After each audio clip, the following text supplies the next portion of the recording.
And if you keep on asking, I'll just keep saying so. This isn't what I wanted, it isn't. What's up guys, welcome back to my channel. Today I'm going to be showing you my fake tanning routine and eyebrow tinting routine. I've always been super pale and I've never really actually been one of them girls who do a like religious tanning, you know, session every single week or every month.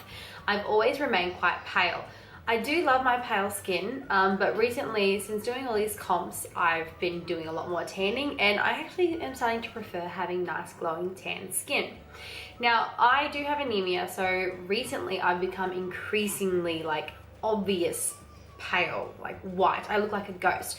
So I decided that I probably should keep up like a pretty frequent tan, just to sort of make me look a human and not like a alien. So I don't like going super dark with my tan. I never have, even when I have gotten spray tans from a salon before, I've never liked going super dark. I love a light, glowy, natural tan. And as you can see here, that is what I have achieved today. So as well as the tanning routine, I decided I would show you how I like to tint my eyebrows. Now this may seem boring to some of you, but I love tinting my eyebrows. I just find it very therapeutic. It's very quick. It takes no less than, no more than 5 minutes. So I decided I would show you because it might actually save you a little bit of money, because if you do go to the salon quite frequently to have them tinted, you can be paying anywhere from $15 to $20 each time you do have your eyebrows tinted, when it's just so simple and affordable to do it at home. So I decided I would show you how I do mine, because I like to do mine very particular. I like to be nice and clean and neat, and I thought maybe that would be something that I could share with you guys, and you would love to see it as well. Let's just get straight into the video and we'll start off with my tan. Alright guys, as you can see here is my left beforehand and right is directly after I've applied my tan. So the night before I actually did this video, I went ahead and used a salt body scrub and I went and exfoliated my skin all over. This just pretty much removed all my dead skin cells. It, helped to clean the body completely and prepare it for the tan. So I've just gone ahead and taken a moisturizer and I'm going to apply this into the areas of my body that I don't want the tan to grab to. So this is going to be my feet, my knees, my wrists, my elbows, and my underarms.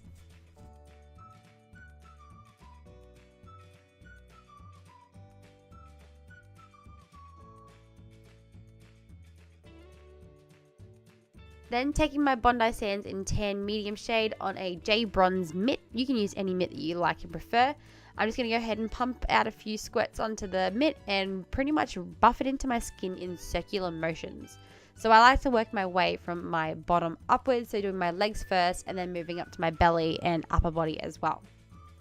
So rubbing it all around, what I like to do with my tan is I like to apply it to my larger areas first, and then I like to use the mitt as it is with no product on it and run it over all those areas that I moisturize.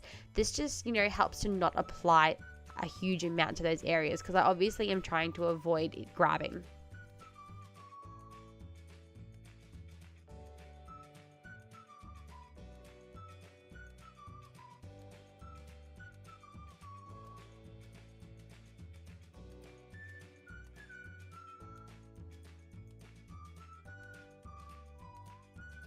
So here you can see I've got one leg done and there's a clear difference there.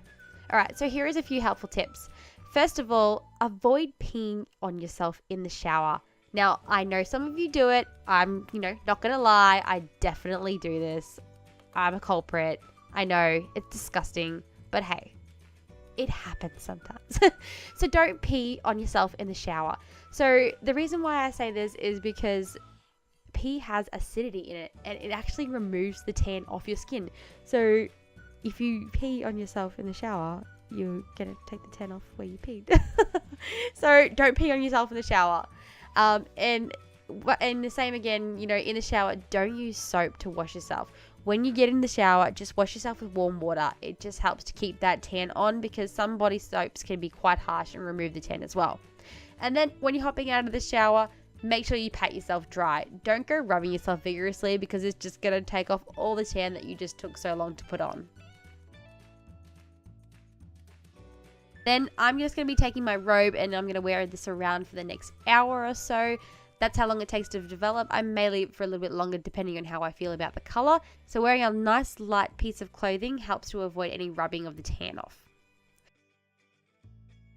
while that is developing, I'm going to move into my eyebrows. As you can see here, I've got all my products laid out. I will explain them as I go along.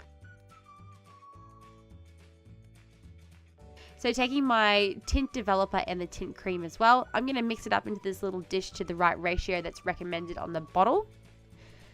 I'm then going to go ahead and take some Vaseline and a cotton bud, and I'm going to apply this to the skin around my eyebrow hairs. This just helps to avoid any mess getting onto my skin and staining.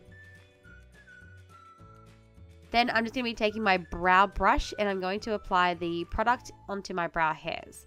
So the reason why I like to use a brow brush for this is because I naturally go ahead when I do my makeup and apply a brow gel pot to my eyebrows, and I use this brush exactly to apply my brows. So by using this with the tin, I actually get the same shape and, you know, look of the brow that I'm going for, and it just helps to make it nice and neat as well. So taking some clean cotton buds, I've just gone ahead and cleaned up any lines that have gone out of control there.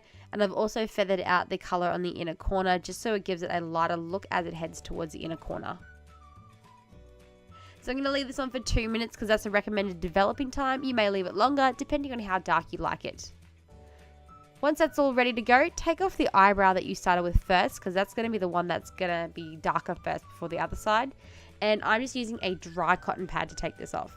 The reason why I use a dry cotton pad over a wet one is just because when I take it off, it leaves the product in the hair follicle itself rather than washing it away. So it kind of develops for a little bit longer after I've wiped it off. That's just something that I like to do personally because I like having a darker eyebrow so it lasts longer for me.